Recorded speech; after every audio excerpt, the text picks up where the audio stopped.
Donc je voudrais, en faisant vite, d'abord faire un préambule rapide sur le lexique et les présupposés du lexique, ensuite présenter la thèse d'Arendt qui a deux volets, les peuples sans État et les droits de l'homme, et ensuite soulever peut-être au minimum une question. Donc la question du lexique, c'est peuple, nationalité, nation-État, puisque pour Arendt, toute cette réflexion sur les réfugiés, les apatrides, prend place à l'intérieur d'une réflexion sur l'État-nation. Et sur ce qui, à ses yeux, pour l'instant je la restitue, correspondrait au déclin de l'État-nation, quoi qu'on en pense. Je dirais que déplacement, déportation, exil, le titre de notre journée est dans un lexique de l'espace, devoir quitter son pays et être déporté ailleurs, mais en même temps l'argument qui nous a été donné nous invite à réfléchir sur la transmission, donc sur l'identité, qui cette fois-ci est une affaire de temps. Et je dirais que la demeure articule les deux et que c'est à la fois un lieu dans l'espace où tisser une continuité temporelle. Et il me semble que cette question inquiète Arendt et qu'elle la pense à travers deux entrées. D'une part, la perte absolue de la demeure, c'est-à-dire la désolation, qui veut dire l'absence de sol, Bodenlosigkeit. Mais le sol est beaucoup plus, me semble-t-il, chez Arendt que le territoire géographique. De même, lorsqu'elle écrit ce petit fragment sur le désert et l'oasis, on n'est pas simplement dans une représentation spatiale. Et par ailleurs, elle pense la demeure à la croisée de deux communautés, deux types de communautés.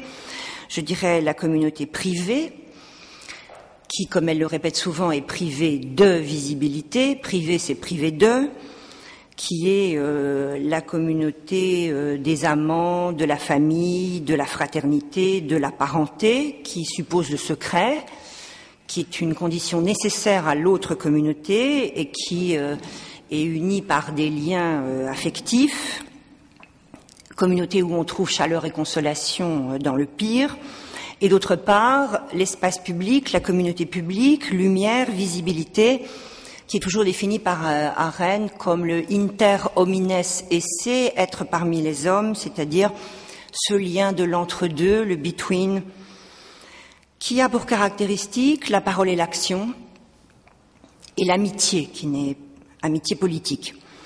Or, le problème, c'est que ces deux espaces, dans l'imaginaire et le lexique politique, se recouvrent. C'est-à-dire que la patrie, c'est la terre des pères, et les pères, c'est la famille, et le peuple peut aussi bien renvoyer au lien naturel de la familiarité, ce qu'il y a dans nation et dans nationalité, que au lien institué du droit, c'est-à-dire la constitution de l'État. Donc l'État-nation qui fait l'objet de l'étude de Arendt, en fait, suppose un double mouvement contraire. D'un côté, une sorte d'étatisation de la famille dans la nation, et de l'autre côté, dans l'État, et de l'autre côté, une naturalisation de l'État dans la nation. Ou encore, une façon de rendre public le privé ou de rendre privé le public. Et du coup, je repasse par là, parce que la question qui me semble se poser, c'est quel chez-soi perd-on dans l'exil et le déplacement? C'est-à-dire, on perd l'État-nation, je fais exprès de le dire comme ça dans une sorte d'accéléré, c'est-à-dire on perd un territoire, on perd une citoyenneté, mais on perd aussi les attaches de la familiarité. Et c'est celle-là qu'on essaye, je pense à la question de la transmission que Philippe soulevait, c'est ce lien-là, la familiarité de la famille qu'on cherche à garder ou du moins à restaurer, y compris dans la mémoire. Or évidemment, tout ça se tisse ensemble puisque le propre d'une identité, c'est d'être transindividuel, c'est-à-dire de se construire auprès des autres. On pourrait même dire d'être transférentiel, en ce sens-là, et donc de se tisser à la fois dans la famille, l'école et la cité, dans une impossibilité quand même à mettre des frontières. Or là, on a un problème d'espace. Donc pour ne pas tourner en rond, je reprendrai les définitions que propose le géographe Yves Lacoste en disant que le peuple ou la nationalité, c'est le groupe dont les parlers et dialectes relèvent d'une langue commune, groupe dont les préoccupations dépassent les rivalités familiales ou tribales. L'État, c'est l'appareil d'institutions ayant autorité sur plusieurs peuples ou nationalités, dans un territoire défini par des frontières, et la nation, qui est la vraie difficulté, c'est, toujours selon Lacoste, le sujet d'une histoire commune qui elle-même est forgée, cette histoire, dans un récit. Et cette histoire-récit, les peuples s'y donnent, les divers peuples qui se reconnaissent dans la même nation, ou les diverses nationalités qui se reconnaissent dans la même nation, se donnent unité, identité, continuité, dans une langue commune, mais aussi dans une origine et un projet commun. Donc, la nation est communauté de destin, et c'est à ce titre qu'elle réclame l'indépendance. Et réclamer l'indépendance, c'est dire que cette communauté de destin justifie que l'on soit gouverné par les siens, c'est-à-dire que l'État soit national. Alors, isoler une population, une fois que l'on a repéré cela, ça veut dire que, aux yeux de Arendt, on commence par l'exclure de la nation, et le fait que ce groupe n'appartient pas à la nation va induire l'exclusion de l'État. Mais cela même suppose de désolidariser le territoire et l'État. C'est ça la thèse de Arendt, c'est-à-dire que cette population exclue de la nation comme personnalité collective fictive, mais ça c'est presque vrai de toutes les personnalités collectives, cette population est exclue de l'État, c'est-à-dire des droits du citoyen pleins et entiers, tout en demeurant sur le territoire au départ. Et c'est ça une minorité, tout en demeurant sur le territoire, et donc cette population va être privée d'abord de certains droits, puis de tout droit, puis finalement exclue du territoire, déplacée, déportée, éliminée. Avec l'idée que ce sont des intrus qui vicient l'homogénéité de la nation, c'est-à-dire son identité.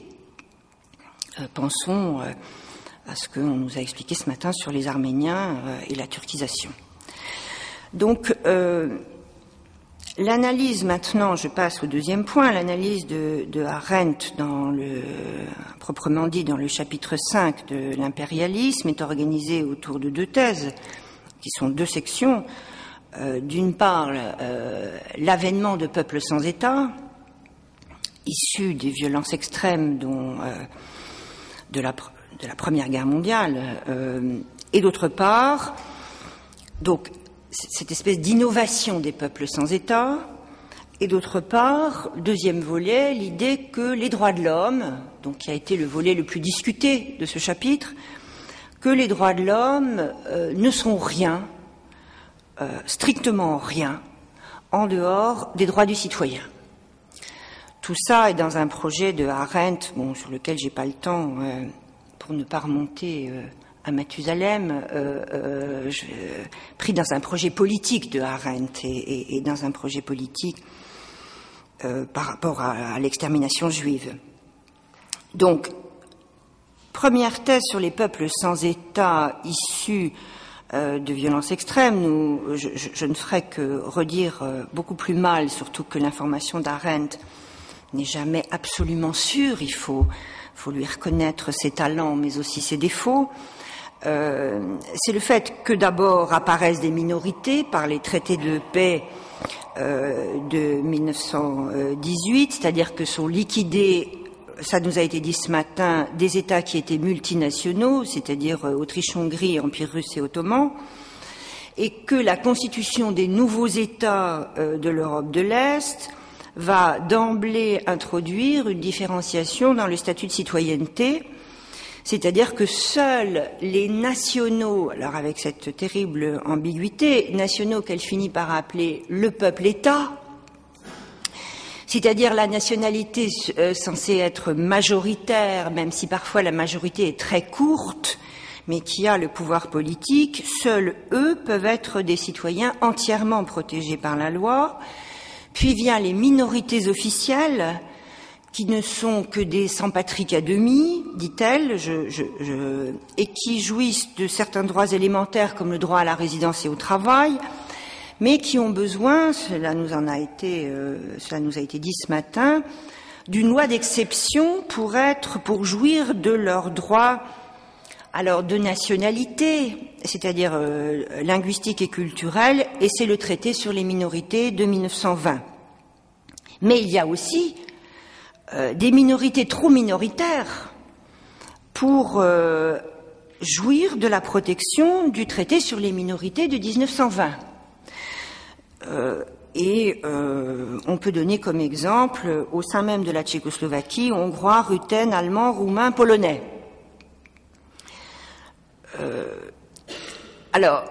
Arendt insiste en plus sur le fait que finalement ces nationalités minoritaires, quel que soit leur statut juridique en tant que minorité, n'ont pas l'intention de se laisser assimiler. C'est-à-dire elle insiste sur le fait que d'une part, ces minorités sont effectivement opprimées par les gouvernements, mais que d'autre part, elles sont régulièrement déloyales envers ces gouvernements, quand bien même elles auraient quasiment un statut privilégié, enfin je mets tous les guillemets requis, et elle donne l'exemple des Slovaques au sein de la Tchécoslovaquie qui, dit-elle, saborde le gouvernement démocratique tchèque et persécute les minorités hongroises. Donc au fond, une situation de rivalité entre les minorités et les majorités seraient-elles d'une courte longueur gouvernant, et rivalité des minorités entre elles. Donc, avec cette conviction finalement partagée par tous, quel que soit leur statut, que seul un gouvernement national, c'est-à-dire seul un gouvernement où l'on est gouverné par les siens, donne la jouissance des droits humains. Donc avec une sorte de crainte et de haine de l'altérité partagée de tous côtés, ce qui à ses yeux est le signe de ce qu'il y a véritablement une mainmise de la nation sur l'État, c'est-à-dire que l'État n'assure plus son rôle qui est proprement juridique d'autorité sur des peuples et des nationalités différents. Alors, va s'ajouter à l'apparition des minorités des déplacements massifs de population, donc je ne vais pas y revenir puisque ce matin il nous en a été traité, de dénationalisation, qui est, dit-elle, Philippe l'a rappelé ce matin, le phénomène le plus nouveau de l'histoire contemporaine, parce qu'au fond, ce ne sont même plus des peuples minoritaires sur un territoire où ils ont été comme isolés, mais sur le territoire sur lequel ils habitaient. Ce ne sont pas, et elle compare aussi, ce ne sont pas non plus des classes exploitées, elle parle du prolétariat. Ce sont des peuples contraints à vivre hors la loi, et il y en a de plus en plus au fur et à mesure des événements politiques qui vont de 1915 à 1945. Donc ce sont les apatrides qui comprennent, je vais vite, les apatrides par défaut, je dirais, c'est pas son expression, mais je ne sais pas comment les appeler autrement, c'est-à-dire des individus qui sont écartelés entre leur ascendance, leur lieu d'habitation, la nationalité revendiquée et les États qui les réclament, et parfois ça peut faire 4 choses absolument différentes. Et puis des gens qui habitent un territoire qui a changé de main X fois, alors évidemment, emblématiquement, Vilnius, la Lituanie. D'autre part, les Juifs qui veulent échapper à ce qui est supposé être un rapatriement au pays natal, là encore avec les guillemets, pays natal où ils ne veulent pas retourner et qui s'abritent derrière le statut d'apatride pour éviter ces rapatriements. Et puis toutes les populations interdites de retour et déchues de leur nationalité, russes, arméniens, hongrois, avec statut particulier pour les Russes et les Arméniens en raison du passeport Nansen qui leur permet de circuler, passeport qui date de 1922, les Hongrois, évidemment les Allemands à partir de 1933, les Espagnols, etc. Et elle insiste sur le fait qu'il va y avoir, même si le statut juridique est différent, il va y avoir finalement une sorte d'assimilation entre les apatrides qui sont sans nationalité et les réfugiés qui ne sont pas apatrides mais qui sont sans protection diplomatique. Et que donc finalement ils sont cousins germains et que l'afflux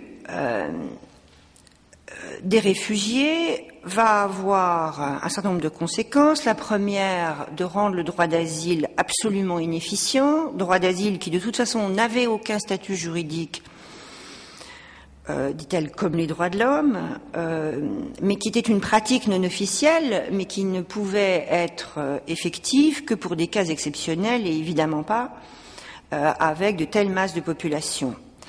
D'autre part, cet afflux, étant donné sa quantité, fait échouer les deux seuls remèdes qui étaient possibles, c'est-à-dire le rapatriement, remède pour les États qui se trouvent dans des situations où des masses de population viennent se réfugier sur leur territoire.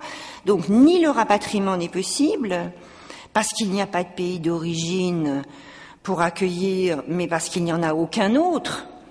C'est-à-dire que les apatrides sont réellement hors la loi et vont du coup être traités illégalement. C'est-à-dire que les États n'ayant pas de loi pour régler la question, les États vont les faire expulser par la police et finalement vont les interner dans des camps qui, comme le dit Arendt, sont le seul pays que le monde peut offrir aux sans-État. L'autre remède aurait été la naturalisation, mais cette naturalisation en masse est impossible, et pire que cela, l'afflux des nouveaux venus change le statut des citoyens qui avaient été antérieurement naturalisés et qui étaient de même origine. Donc ça veut dire qu'il va y avoir des lois de dénaturalisation de populations anciennement naturalisées. Donc, loin qu'on naturalise, on dénaturalise. Donc ça veut dire qu'on se retrouve dans cette situation qui est un non-sens, dit Arendt, d'un État-nation qui peut, enfin de plusieurs, mais je veux dire conceptuellement, d'un État-nation qui peut décider souverainement qui est citoyen et qui ne l'est pas. Et du coup, fabriquer des personnes sans droit, et je fais juste remarquer que c'est une contradiction dans les termes, une personne sans droit, puisque la personne, c'est l'être juridique par excellence. Donc on se retrouve dans une inversion complète de l'échelle des valeurs. Le territoire a cessé d'être une enceinte sacrée qui ouvrait à protection par un gouvernement. La loi a cessé d'être un ordre juridique s'imposant à toutes les populations résidant sur un même territoire. Et finalement, dit Arendt, les criminels nationaux vont être mieux lotis que les apatrides innocents, puisqu'ils ont un statut juridique. Et d'ailleurs, les apatrides criminels aussi vont être mieux lotis, car, à la limite, ils auront la protection du territoire de la prison. La deuxième thèse d'Arendt, c'est donc dans cette situation de non-sens, d'inversion complète, où la nation a comme aboli l'État, les droits de l'homme montrent leur ineffectivité. C'est-à-dire que dans le deuxième volet, elle va montrer qu'il n'y a droit de l'homme que pour un homme qui est citoyen. Et cela, c'est vrai en fait et en principe. Donc, en fait, et premier point, en fait, de facto, quand on est exclu de tout droit, ou comme elle le dit dans cette formule forte qui est restée exclue du droit d'avoir des droits, c'est qu'en fait, l'exclusion n'a absolument aucun rapport avec des actes ou des opinions répréhensibles d'un point de vue politique. C'est-à-dire qu'on n'a pas perdu tel ou tel droit du citoyen. On n'est pas dans le cas d'un citoyen qui voit ses droits civiques restreints en raison d'un délit quelconque. Donc ça veut dire qu'on a perdu le droit à être citoyen, c'est-à-dire le droit à vivre dans une structure où on est jugé pour ce qu'on fait et pour ce qu'on dit. Or, ce droit-là, c'est le droit à la responsabilité qui est, c'est-à-dire à répondre de ce qu'on fait et de ce qu'on dit, qui est inhérente à l'espace public. Donc ça veut dire qu'on a perdu le droit universel à la vie politique. C'est ça l'objet qui la préoccupe. Je veux dire, dans toute sa lutte, c'est ça qui l'intéresse, c'est-à-dire au fond de montrer qu'à partir du moment où on renonce à la vie politique, on a renoncé à tout. Et que donc si on veut récupérer quoi que ce soit, il faut récupérer cette vie politique. Puisque, en n'étant plus citoyen, on a cessé d'appartenir à toute communauté, à la communauté tout court, quelle que soit son extension.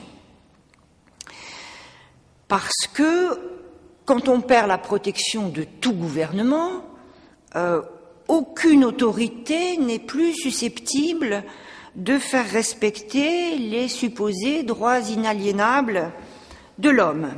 Ils sont inaliénables, certes, mais ça supposerait justement, le terme d'inaliénable supposerait qu'ils soient indépendants de tout gouvernement, c'est ça que veut dire inaliénable.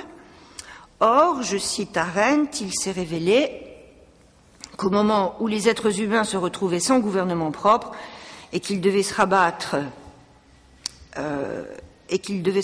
sur leurs droits minimums, il ne se trouvait plus ni autorité pour les protéger, ni institution prête à les garantir. Et d'ailleurs, ajoute-t-elle, et ça me paraît quand même intéressant dans son analyse, de même qu'elle insiste sur la rivalité entre les minorités, elle insiste sur le fait que les victimes ne revendiquent jamais ces droits fondamentaux pour échapper à leur sort. Que les victimes insistent toujours sur leur nationalité, que c'est particulièrement le cas des réfugiés russes, parce que justement ils ont le passeport Nansen et qu'ils veulent faire reconnaître leur origine. Mais elle ajoute que pour ceux qui ont connu les camps, il est bien clair que l'abstraite nudité de celui qui n'est rien qu'un homme constitue le pire des dangers. Autrement dit, l'homme nu,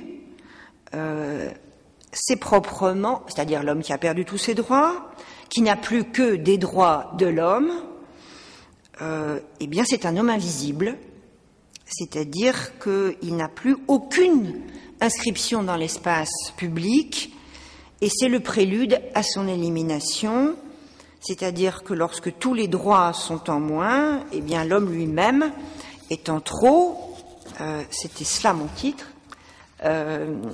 et donc il y a une preuve par les faits que la privation des droits du citoyen est une privation des droits de l'homme. Mais je dirais que l'analyse de Arendt, et là quand même d'un mot la restituer, l'analyse de Arendt est aussi une analyse de principe, c'est-à-dire que cette réciprocité entre les droits de l'homme et les droits du citoyen est de principe et tient à l'anthropologie de Arendt, c'est-à-dire qu'elle présente dans Conditions de l'homme moderne le paradoxe de la condition humaine. Pour Arendt, c'est que chacun de nous a été fait ce qu'il est, c'est-à-dire qu'il hérite d'une sorte de condition native mais qui est en même temps culturelle, qui fait sa singularité, son unicité et d'une certaine façon qu'il ne peut pas transformer, qui est, je dirais, sa donne. Et c'est ce qui nous rend tous absolument différents, c'est ce qu'elle appelle la loi de différence universelle, et c'est cette différence que prend en charge la sphère privée. Mais par ailleurs, deuxième volet du paradoxe, chacun de nous a droit à être membre d'une communauté organisée en espace public, organisée selon un principe de justice et qui est gouvernée par la loi de l'égalité, c'est-à-dire où chacun a un droit égal à avoir un statut au sein de cette sphère publique. Donc ça veut dire que l'espace politique, à ses yeux, est fondé sur l'ignorance des différences données, c'est-à-dire que il faut ignorer la singularité pour reconnaître à chacun le pouvoir d'être pleinement un homme, et être pleinement un homme, c'est être un homme politique, là c'est une aristotélicienne, c'est-à-dire le pouvoir de, elle insiste beaucoup là-dessus, le pouvoir de commencer à parler et à agir, c'est-à-dire cette idée que la liberté c'est un pouvoir d'initier une série, j'essaye de le dire parce qu'elle reprend une définition kantienne, de pouvoir de commencer de soi-même à parler et à agir, et d'introduire par là une nouveauté dans le monde commun et d'en être responsable. Or cela, ça suppose qu'on ne soit pas traité comme quelqu'un qui serait marqué du sceau d'une différence singulière qui prédéterminerait tout ce qu'il va faire et tout ce qu'il va dire. Or, les sans-droits sont privés de ce gigantesque égalisateur de différences, dit-elle, qui est l'apanage des citoyens. C'est-à-dire qu'ils sont réduits à leurs différences données, et cette différence donnée est censée déterminer leur comportement, et d'ailleurs ce ne sont pas des actions, ce sont des comportements. Et avec l'idée même de comportement, il y a l'idée que ce sont des sortes d'animaux. Et d'ailleurs, les réfugiés sont traités comme des sortes d'animaux, elle le dit, qui sont sous la protection de sociétés, de protection des animaux. Donc ça veut dire que, à ses yeux, la nation-État, je fais exprès de le dire dans ce sens-là, et non pas État-nation, c'est-à-dire la nation en tant qu'elle a mis la main sur l'État, est une sorte de tentative de dénégation de cette donne initiale de la différence, c'est-à-dire une haine envers ce qui ne peut pas être transformé, envers ce qui nous a été donné, et cette haine passe par la tentative de fabriquer une homogénéité ethnique, c'est-à-dire de transformer en éliminant les différences et en accordant l'égalité que à ceux qui n'ont pas de différence. Alors évidemment, en regard de cela, les droits du citoyen sont en même temps les droits de l'homme, puisque le citoyen sera assuré de rester citoyen, c'est-à-dire d'avoir le droit d'intervenir par une nouveauté dans l'espace public, quelle que soit la haine qui sera adressée à sa différence donnée, à sa singularité d'individu, mais surtout de groupe, de peuple, de nationalité. Il restera citoyen envers et contre tout, et donc d'une certaine façon, c'est l'individu par là même qui est protégé dans le citoyen. C'est-à-dire, c'est la singularité qui lui a été imposée et qu'il veut recueillir et qu'il veut transmettre. Il a le droit, puisque sa citoyenneté le protège. Alors, je voudrais poser, je me suis posé, donc je vous pose plus que une question au moins, peut-être deux, je ne sais pas si je vais assez vite.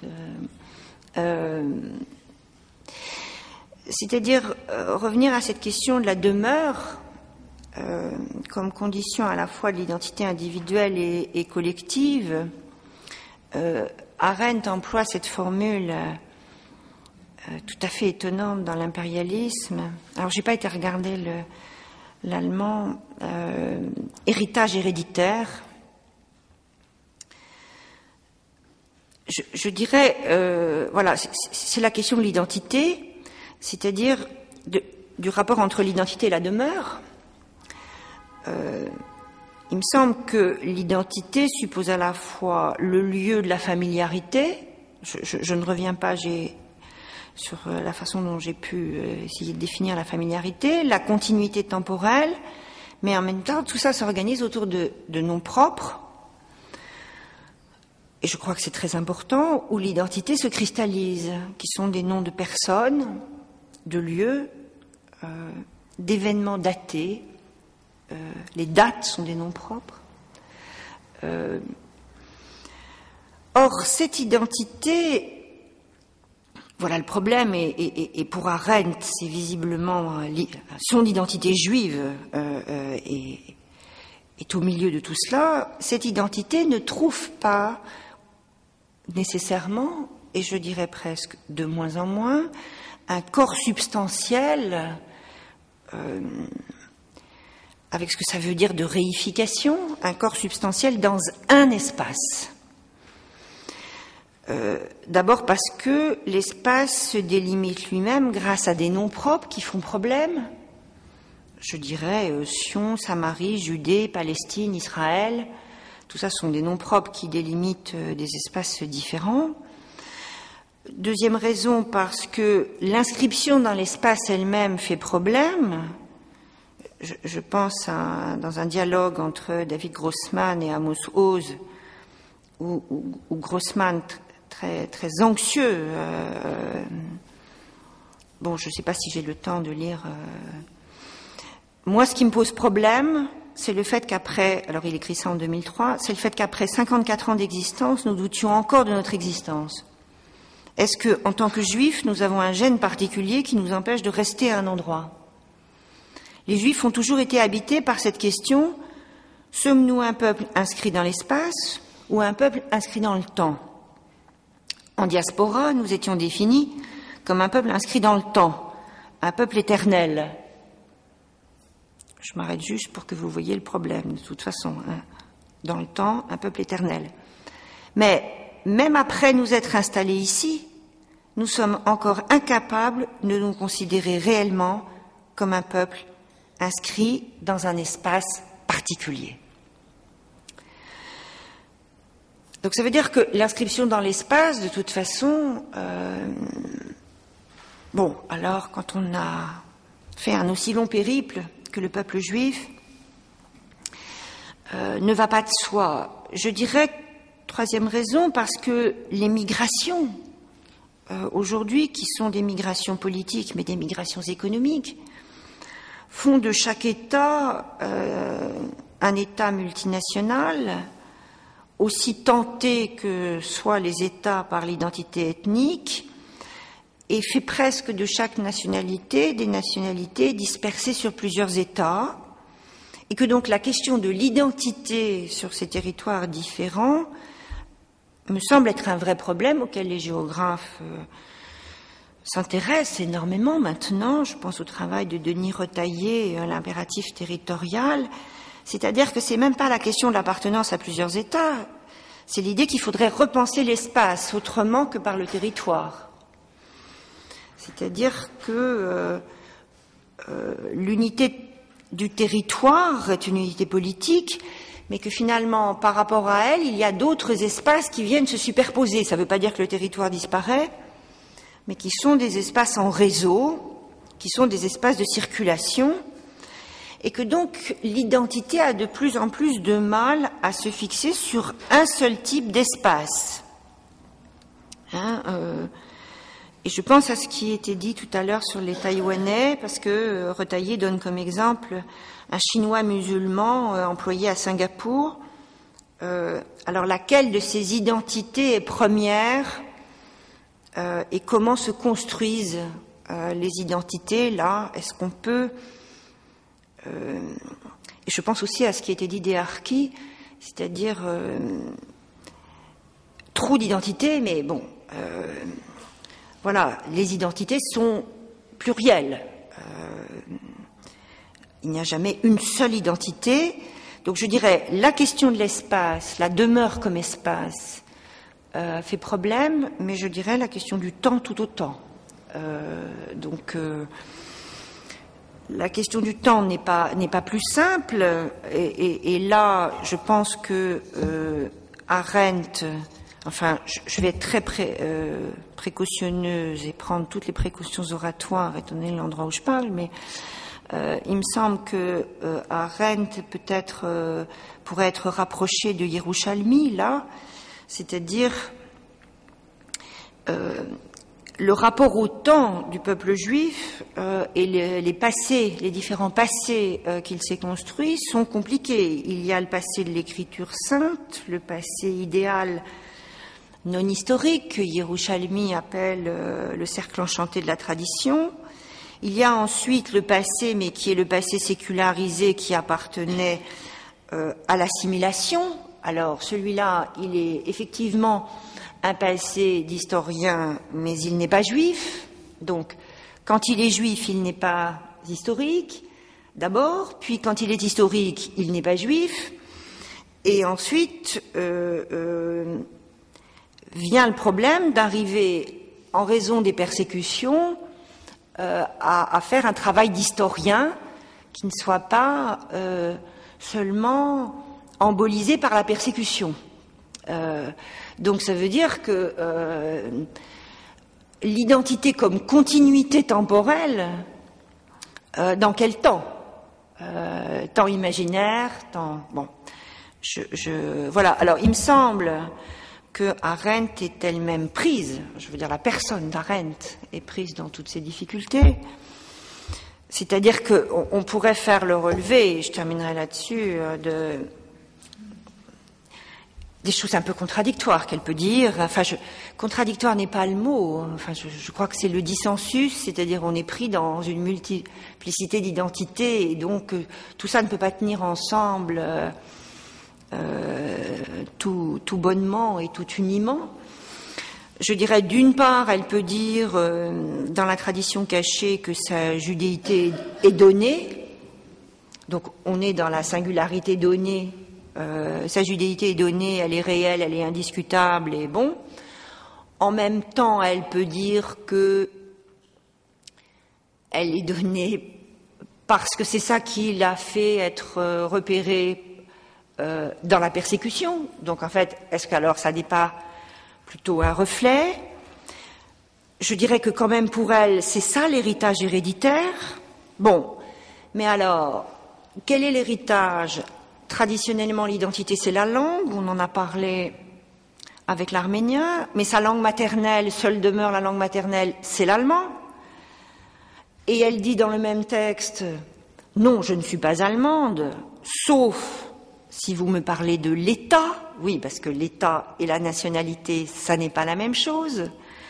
Donc, l'allemand est la langue maternelle, mais en même temps, elle ne se sent pas allemande.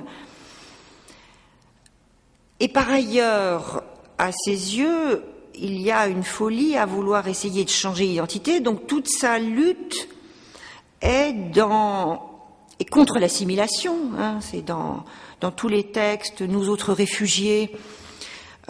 Donc des textes, bon, celui-là est de 43, mais il y a des textes antérieurs.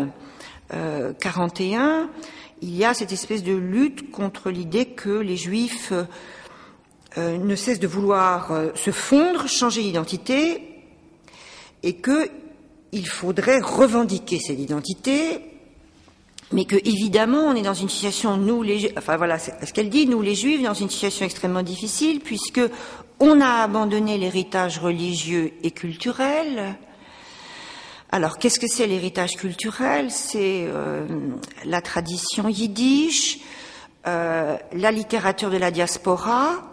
En même temps, elle montre comment une tradition cachée a été maintenue au sein de l'assimilation, avec le paria comme figure du peuple juif avec les 4 figures, je ne vais pas reprendre Heine, Bernard Lazare, Chaplin et Kafka, mais en même temps ce sont des figures individuelles.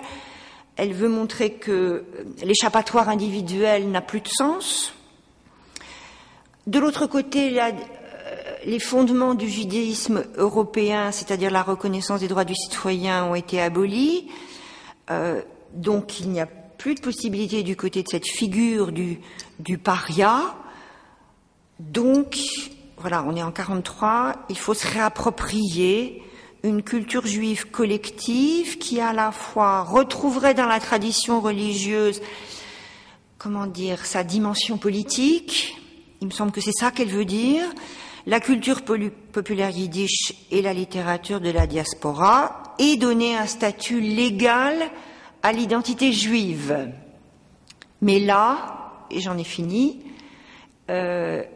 Arendt est fédéraliste, et elle le sera aussi sur l'Europe, c'est-à-dire que elle, et d'ailleurs il y a un texte qui s'appelle comme ça, Construire un foyer national juif, c'est-à-dire qu'elle ne souhaite pas une nation-État juive.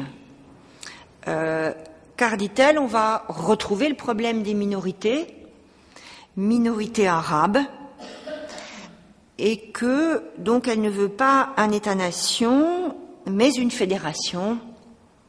Et l'histoire en a décidé autrement. Et pour l'Europe, elle a toujours défendu une fédération européenne. Voilà.